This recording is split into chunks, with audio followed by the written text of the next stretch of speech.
Forget everything you think you know. Close your eyes and picture Hercules. What do you see? A smiling, golden-haired hero? A flying horse named Pegasus? A man who defeated the witty, fast-talking lord of the underworld, Hades, to save the woman he loved? For decades, pop culture and animated movies have painted a picture of a superhero, a flawless demigod who always did the right thing, sang cheerful songs, and lived happily ever after. But what if I told you that every single piece of that story is a lie? A massive, carefully constructed illusion to hide one of the darkest, most blood-soaked, and psychologically terrifying stories in human history. The real Hercules, or as the Greeks called him, Heracles, was not a superhero. He was a deeply traumatized, broken man, cursed from the very second he took his first breath. He didn't fight for glory. He fought because he was a prisoner of his own mind, suffering from what we would call today extreme PTSD. Hades was never his enemy. Hades barely cared about him. The real villain of this story was someone much closer to home. And his true love, Megara, he didn't save her from the underworld. In a fit of pure, horrific madness, Hercules murdered her with his own bare hands, along with his own innocent children. This is not a fairy tale. This is a story of divine cruelty, unbearable guilt, and a man pushed beyond the absolute limits of human suffering. This is the horrifying, brutal truth about the greatest hero of the ancient world. And once you hear it, you will never look at him the same way again. To understand the monster Hercules was forced to become, you have to understand the monster who created him. And no, I am not talking about a demon or a titan. I am talking about the king of the gods himself, Zeus. Zeus was not a loving father looking down from the clouds. He was selfish, arrogant, and completely incapable of controlling his desires. One night, he looked down upon the mortal world and saw Alcmena, a woman renowned for her beauty and her unwavering loyalty to her husband, a general named Amphitryon. Zeus didn't care that she was married. Using his divine powers, he shapeshifted, taking the exact physical form of her husband who was away at war. Under the cover of darkness, he deceived Alcmena, slipping into her bed and manipulating her into believing she was welcoming her husband home. That night of deception resulted in a pregnancy. But Zeus's actions had consequences, and those consequences would fall entirely on the unborn child. Up on Mount Olympus, Hera, the queen of the gods and the actual wife of Zeus, watched everything. Hera was not a forgiving goddess. She was a terrifying, cosmic force of vengeance. For centuries, she had endured the humiliation of Zeus's constant betrayals, but this time it was different. Zeus had foolishly boasted to the other gods that the child Alcmena was carrying would be the greatest king the world had ever seen. Hera's jealousy morphed into a cold, calculating, and endless hatred. She couldn't punish Zeus, he was too powerful. So she decided to destroy the child. She vowed to make his life a living, breathing hell. Her cruelty began before he was even born. Hera manipulated the fates to delay his birth, ensuring that another child, a weak and cowardly boy named Eurystheus, was born first, stealing Hercules' birthright to be king. But Hercules survived. He was born with a strength that terrified those around him. The Greeks named him Heracles, which ironically translates to the glory of Hera. It was a desperate attempt by his mortal parents to appease the furious goddess. It didn't work. It only insulted her more. When Hercules was just a few months old, sleeping peacefully in a bronze shield used as a crib, Hera made her first move. In the dead of night, she sent 2 massive, venomous serpents slithering into the nursery. Their eyes glowed with unnatural malice, their fangs dripping with poison. They crept up the sides of the crib, ready to strike the infant. But as the jaws snapped shut, tiny, incredibly strong hands shot out in the darkness. Hercules didn't cry, he didn't scream. With a chilling calmness, the baby grabbed the serpents by their necks. He squeezed, and he didn't stop squeezing until the terrifying creatures were nothing but lifeless scales. It was a miracle, but it was also a curse. From that moment on, everyone knew this boy was different. He was dangerous. Growing up, Hercules was completely isolated by his own power. He couldn't play with other children because a simple push could break their bones. His mortal teachers feared him. In a fit of teenage frustration, he accidentally struck his music teacher, Linus, with a lyre, killing him instantly. He was a weapon of mass destruction in the body of a young man, desperate for love, desperate for a normal life, but constantly alienated by the divine blood burning in his veins. Eventually, to keep him away from society, he was sent to the mountains to herd cattle, and there, isolated from the world, he grew into a giant of a man, muscles like carved marble, a stare that could intimidate an army, and a heart that was still, deep down, searching for peace. He eventually returned to civilization and helped defend the city of Thebes from an invading army. His heroics were so spectacular that the king of Thebes offered him the ultimate reward, the hand of his beautiful princess, Megara. For the first time in his miserable, cursed existence, Hercules found happiness. Megara wasn't afraid of his strength. She saw the broken man underneath. They fell deeply in love. They built a home. They had beautiful children. Some myths say 3, some even up to 8. Hercules put down his weapons. He watched his sons play in the courtyard. He held his wife in his arms. He actually believed that he had escaped his destiny. He believed the gods had finally forgotten him. But up in the dark clouds of Mount Olympus, Hera was watching. She hadn't forgotten. She was just waiting for Hercules to have something he truly loved. Because you cannot truly break a man who has nothing to lose. You have to give him the world and then violently rip it away from his hands. This is the part of the story they will never show you in a cartoon. This is where the myth turns into a psychological horror nightmare. It happened on a quiet afternoon. Hercules was sitting with his family, offering prayers of gratitude to the gods at his personal altar. The sun was shining. The children were laughing. Suddenly, a strange, suffocating fog rolled into the courtyard. The air grew cold, heavy, and metallic. It wasn't a natural weather event. It was Lysa, the ancient Greek spirit of mad rage and frenzy, sent directly by Hera.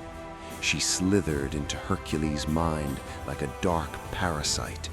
Hercules stopped praying. His massive hands began to tremble.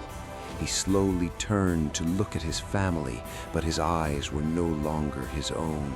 They were wide, bloodshot, and filled with a terrifying, unnatural void.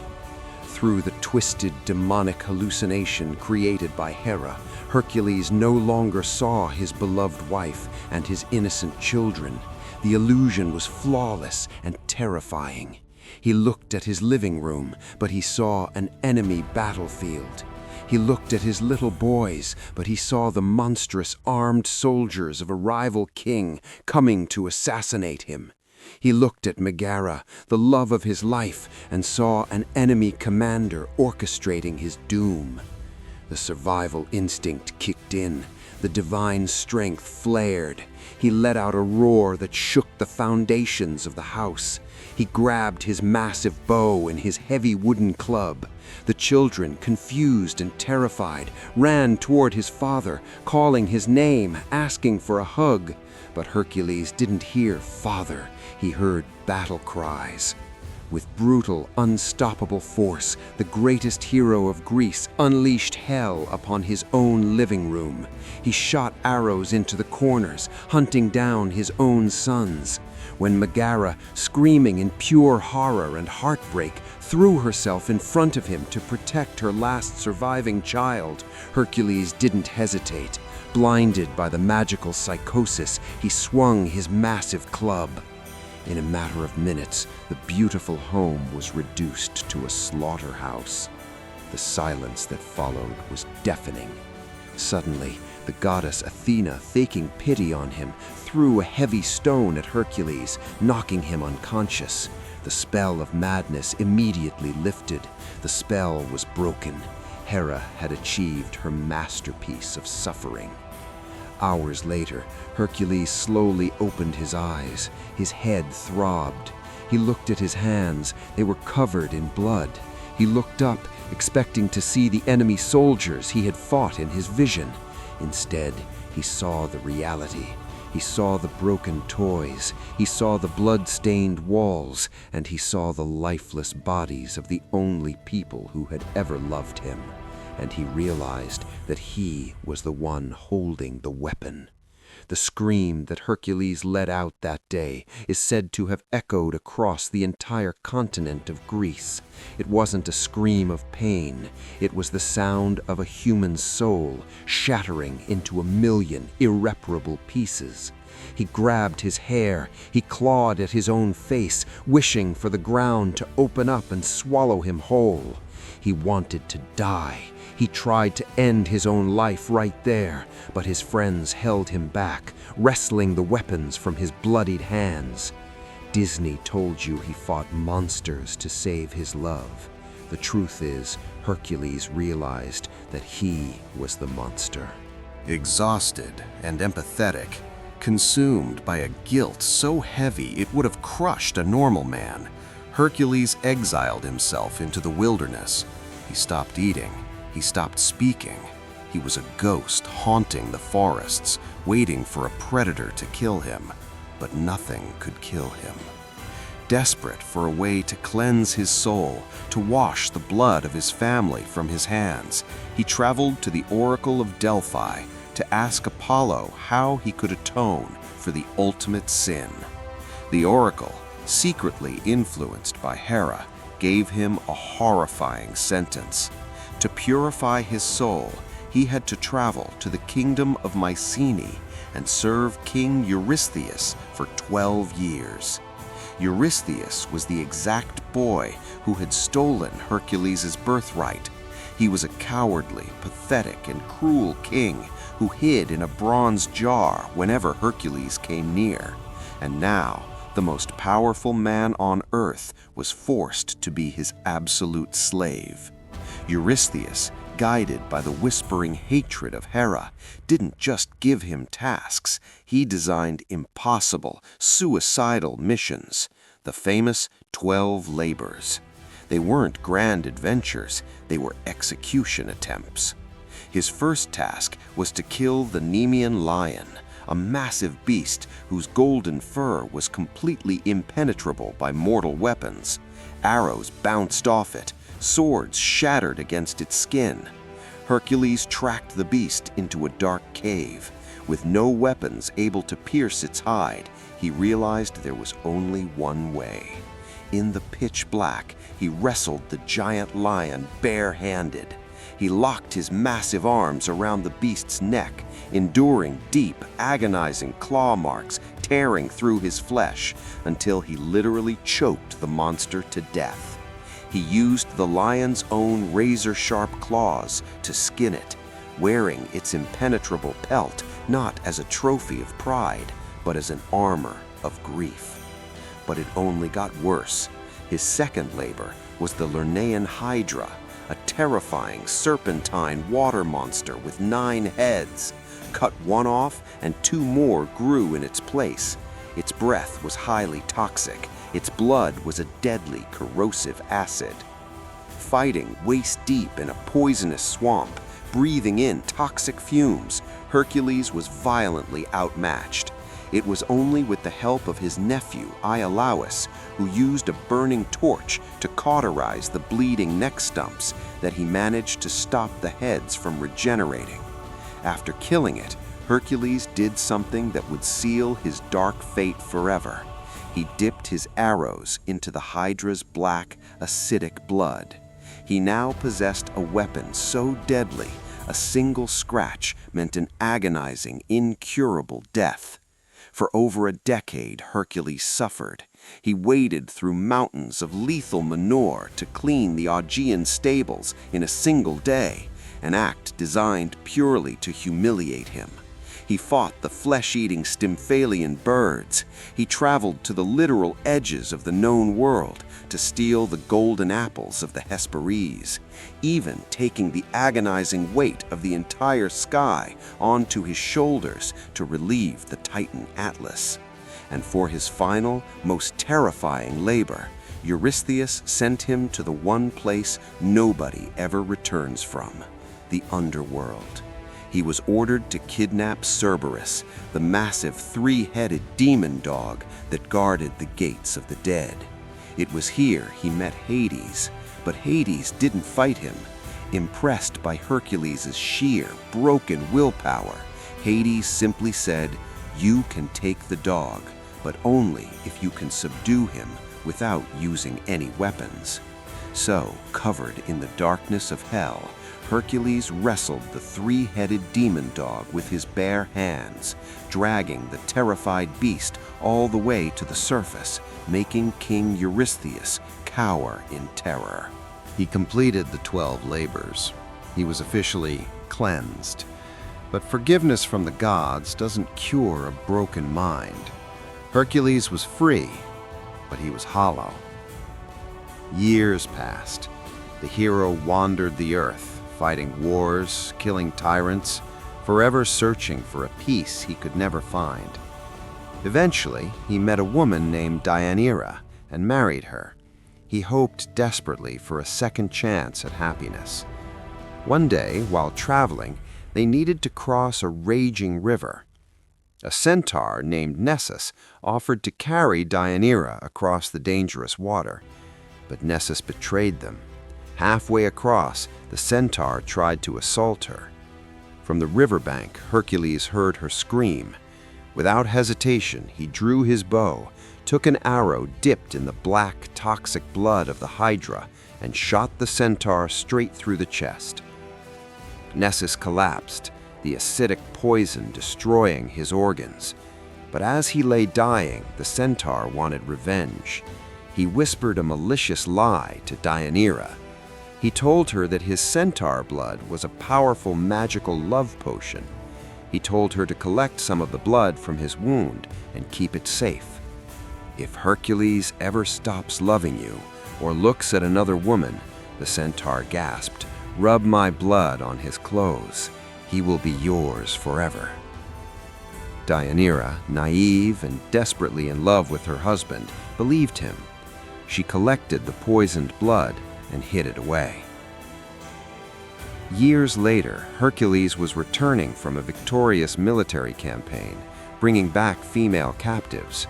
Deianira, consumed by rumors and paranoia that Hercules had fallen in love with a younger princess, remembered the centaur's words. Hoping to win back his heart forever, she took a beautiful, expensive tunic, soaked it in the hidden blood of Nessus, and sent it to her husband as a gift. She didn't know the centaur's blood was mixed with the horrific venom of the Hydra. She didn't send a love potion. She sent a weapon of mass torture. Hercules, wanting to look presentable to offer a sacrifice to the gods, put on the tunic. As the fabric touched his skin, the warmth of his body activated the ancient dormant Hydra poison. In an instant, the tunic fused to his flesh like liquid fire. The greatest hero of the ancient world fell to his knees, screaming in unimaginable, world-ending agony. The venom was dissolving his skin, burning his muscles, eating into his bones. It felt as if he had been thrown into the core of a volcano, but he could not die. He was too strong.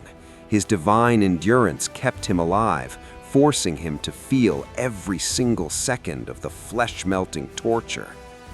He tried to rip the tunic off, but he only ended up tearing massive chunks of his own flesh from his bones. Covered in blood, burning alive from the inside out, Hercules realized there was no escape. The poison could not be cured. The pain would never stop. Driven completely mad by the agony, he commanded his followers to build a massive pile of wood on the top of Mount Olympus. He dragged his burning, dissolving body onto the timber. He couldn't kill himself with a weapon. The poison was too fast. He needed to be destroyed completely. He lay down on the wood and begged his best friend Philoctetes to light the torch. With tears streaming down his face, his friend threw the torch. The flames rose high into the night sky, consuming the greatest warrior who ever lived. As the fire burned his mortal body away, the agonizing pain finally stopped. Up on Olympus, witnessing the horrific end of the hero, Zeus finally intervened. As the mortal shell burned to ash, Zeus grabbed the divine soul of Hercules and pulled it up to the heavens, turning him into a god. Even Hera, seeing the unimaginable suffering she had caused, finally let go of her hatred.